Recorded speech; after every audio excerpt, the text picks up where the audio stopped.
Bulletin की शुरुआत करेंगे पेरिस ओलंपिक अपडेट के साथ। पेरिस ओलंपिक के छठे दिन की शुरुआत भारत के लिए धमाकेदार रही।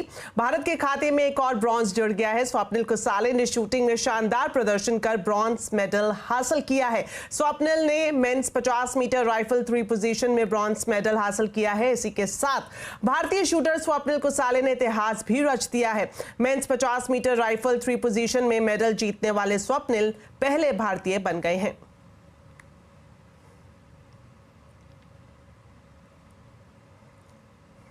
प्रधानमंत्री नरेंद्र मोदी ने स्वप्निल को पदक जीतने पर बधाई दी है। पीएम ने सोशल मीडिया साइट एक्स पर पोस्ट करके लिखा कि स्वप्निल का ये असाधारण प्रदर्शन है और ये इसलिए भी खास है क्योंकि स्वप्निल इस श्रेणी में पदक जीतने वाले पहले भारतीय एथलीट भी हैं।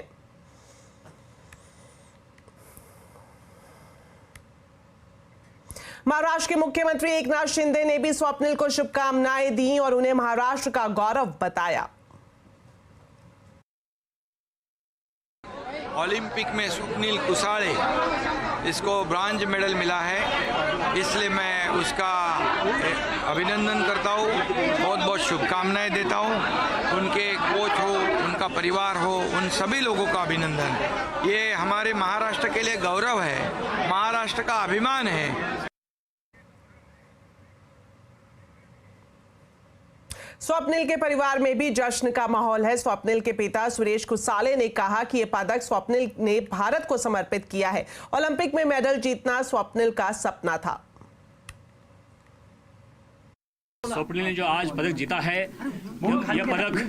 यह पदक हमें सारे देशवासियों के लिए समर्पित किया है। उन्होंने आज हमें गर्व है कि स्वप्निल का एक स्वप्न था कि मुझे ओलंपिक में पदक जीतना है। अपने परिवार के लिए, गांव के लिए, सारे देशवासियों के लिए उसने पदक जीता है। हमें सभी लोगों को इसका गर्व है, अभिमान भी होता है। स्वप्निल के कोच विश्वजीत शिंदे ने भी अपनी खुशी जताई है। उन्होंने कहा कि स्वप्निल का जन्म ही ओलंपिक में मेडल जीतने के लिए हुआ था। बहुत बहुत खुशी हो रही है। मेरा बच्चा आज ओलंपिक का मेडल मिला। हमारा महाराष्ट्र का क्रीड़ा प्रबोधिनी में उसका जन्म हुआ और 2017 के बाद वो मेरे रेलवेज में आया और रेलवे का भी आज हमारे सब खिलाड़ियों ने उसको मैं बता नहीं सकता, इतना सुख मिल रहा है कि हमारे नासिक क्रीड़ा प्रबोधिनी, पूना महाराष्ट्र का गवर्नमेंट का इतना शूटिंग रेंज, ये सिर्फ पैदा हुआ था ओलंपिक का मेडल लाने के लिए। आज उस सब की खुशी मिल रही है। हम कोचिस को तो हमारा बच्चा है, उसका जीतना तो हमारे लिए सबसे सुखमय है। पेरिस ओलंपिक में शानदार प्रदर्शन दिखाकर सरबजोत सिंह अपने वतन वापस लौट आए हैं। आज सुबह सरबजोत का दिल्ली एयरपोर्ट पर शानदार स्वागत किया गया।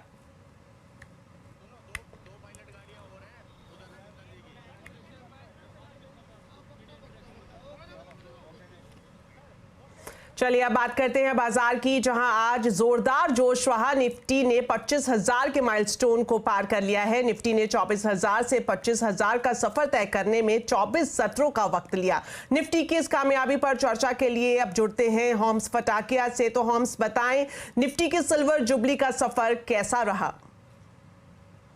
निफ्टी ने आज आखिरकार हमारी भावनाओं के साथ 3 दिन तक छेड़छाड़ करने के बाद आखिर में 25,000 का कीर्तिमान आज छू लिया। और जैसे कि आपने बताया कि 24 से 25 के सफ़र में ये तीसरी सबसे तेज़ 1000 पॉइंट की रैली रही है निफ्टी की, क्योंकि 27 जून का वो दिन था जब निफ्टी ने 24,000 का स्तर छुआ था और अब 24 से 25,000 में 24 सत्रों के बाद आज निफ्टी ने 25,000 का स्तर छुआ है।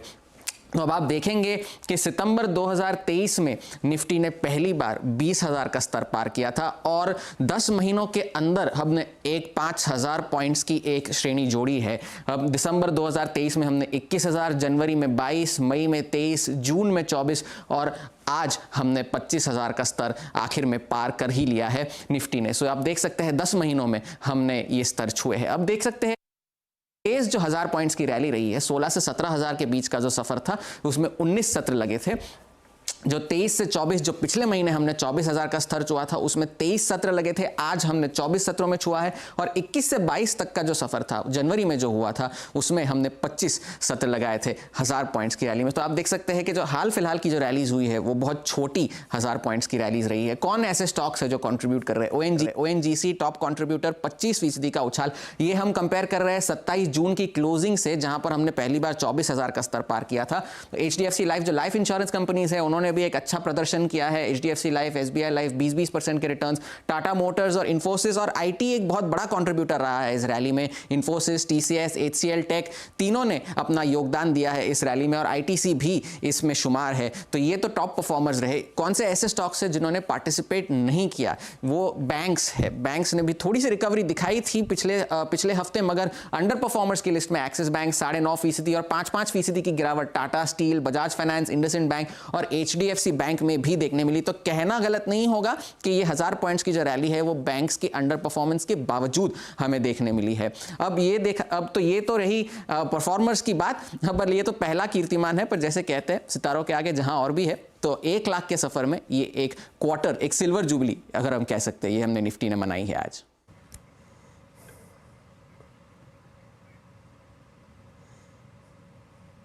शुक्रिया इस पूरे एनालिसिस के लिए हॉम्स। तो चलिए बढ़ते हैं आगे। और पहली तिमाही में मारुति के नतीजे अनुमान से अच्छे रहे हैं। कंपनी का मुनाफा 47% तो आय 10% बढ़ी है। मारुति सुजुकी के एग्जीक्यूटिव डायरेक्टर राहुल भारती ने CNBC आवाज से खास बातचीत में कहा कि 2031 तक 6 नए EV व्हीकल लॉन्च करने का लक्ष्य है।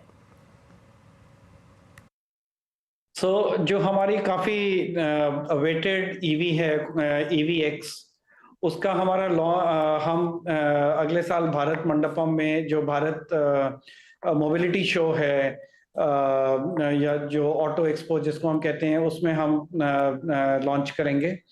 और 2031 तक total 6 battery EV vehicles models हैं। तो प्रैक्टिकली मानिए कि एवरेज औसतन हर साल एक EV लॉन्च रहेगा, 6 अगर हमें पूरे करने हैं 2031 तक। तो हर 3 गाड़ियों में एक गाड़ी अब CNG हो रही है मारुति स्टेबल से, और बहुत प्रीमियम मॉडल्स में CNG जा रही है। पहले लोग कॉस्ट के लिए लेते थे, अब लोग उसकी परफॉर्मेंस और उसकी जो एनवायरनमेंट फ्रेंडलीनेस है उसकी वजह से लोग CNG गाड़ियां ले रहे हैं। और इनकन्वीनियंस में नहीं है। चार्जिंग जो CNG फिलिंग इंफ्रास्ट्रक्चर है वो भी काफी एक्सपैंड किया है इंडिया में। तो काफी पॉजिटिव मूवमेंट है। 27% ग्रोथ हुई है हमारी Q1 में ईयर ऑन ईयर CNG में। और हाइब्रिड भी एक बहुत अच्छी टेक्नोलॉजी है जो कार्बन डाइऑक्साइड कम करती है, 25 से 30% कार्बन डाइऑक्साइड कम करती है, या तेल की उत्पादकता बढ़ाती है करीब 35 से 45%। तो उसका भी, और प्योर पेट्रोल के ऊपर इतनी उत्पादकता बढ़ती है। चलिए अब खबर हिमाचल प्रदेश से, जहां के 4 जिलों में बादल फटने की घटना सामने आई है। प्रदेश के कुल्लू, मंडी, शिमला और चंबा में बादल फटे हैं। इन घटनाओं में 4 लोगों की मौत हो गई है, जबकि 52 लोग लापता हैं। शिमला के रामपुर में बादल फटने से कुछ ही पलों में इलाके को तबाह कर दिया गया। यहां पर 36 लोग लापता है, जबकि 2 शव मिले हैं। वहीं मंडी में 8 लोग फ्लैश फ्लड और भूस्खलन की चपेट में आने से लापता है। यहां भी 2 लोगों की मौत की खबर है। इसके अलावा कुल्लू और चंबा जिले में भी कई स्कूल और घर बह गए। फिलहाल सभी जिलों में NDRF और SDRF की टीम बचाव अभियान में जुटी है। सैलाब में फंसे लोगों को निकालने की कोशिश की जा रही है। हिमाचल प्रदेश में अगले 36 घंटे रेड अलर्ट जारी किया गया है। शिमला, बिलासपुर, चंबा, कुल्लू में भारी बारिश की संभावना जताई गई है।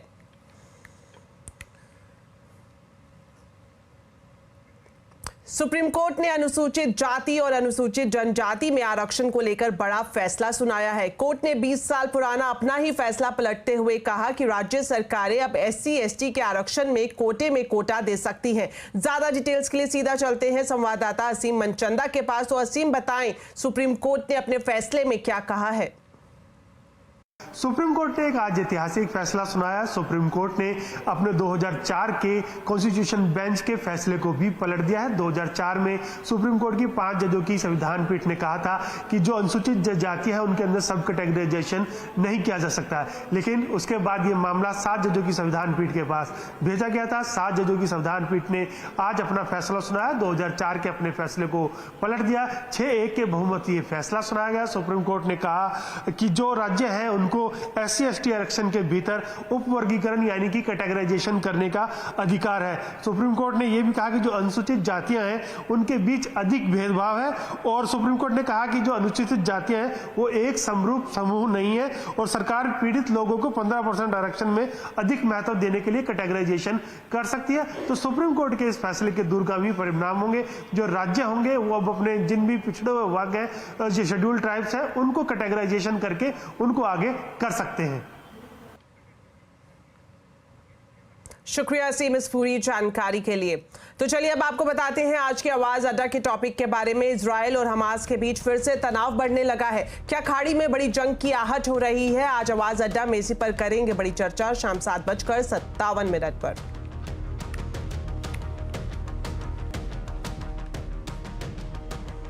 तो चलिए फिलहाल वक्त हो गया एक छोटे से ब्रेक का, लेकिन खबरें अभी और भी हैं। आप देखते रहिए आवाज समाचार।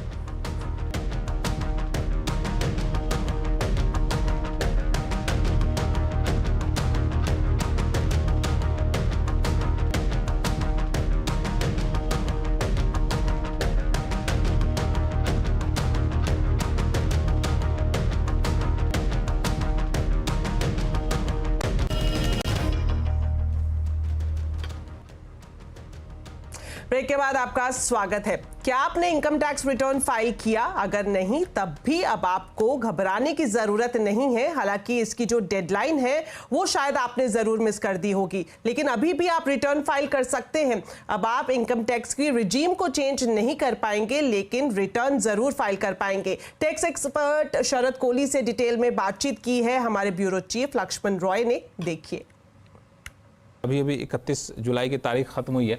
अभी भी कई लोग ऐसे हैं जिन्होंने इनकम टैक्स रिटर्न फाइल नहीं किया है। तो पहले उन लोगों के लिए बताएं जिन्होंने फाइल नहीं किया, अब उनके पास क्या रास्ते हैं?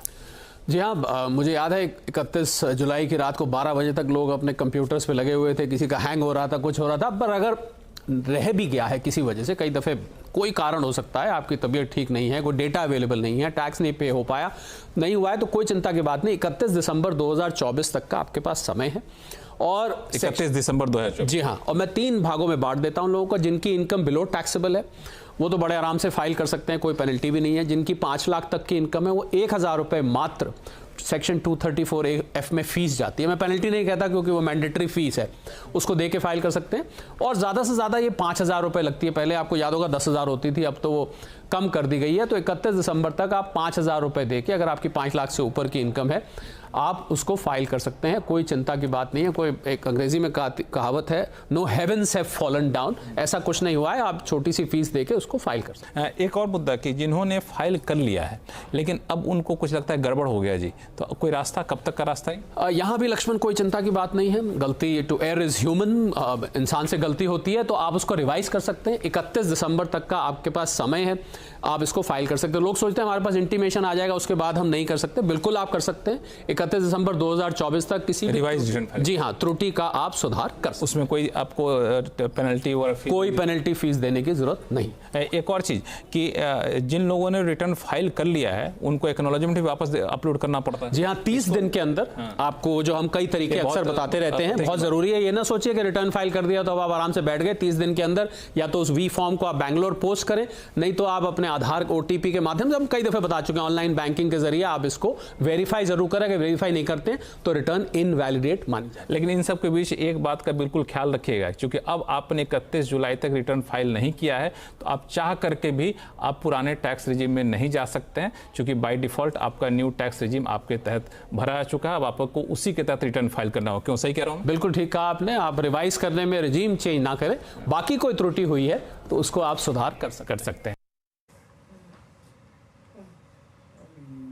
चलिए फिलहाल इस बुलेटिन में इतना ही, लेकिन जाते जाते आपको बताते हैं आज के कंज्यूमर अड्डा के टॉपिक के बारे में। देश के कानून में डिजिटल हाउस अरेस्ट जैसी कोई चीज नहीं है, लेकिन आजकल साइबर फ्रॉड इसका इस्तेमाल कर लोगों को ठग रहे हैं। आखिर कैसे, जानने के लिए जरूर देखिए कंज्यूमर अड्डा शाम 5:57 पर।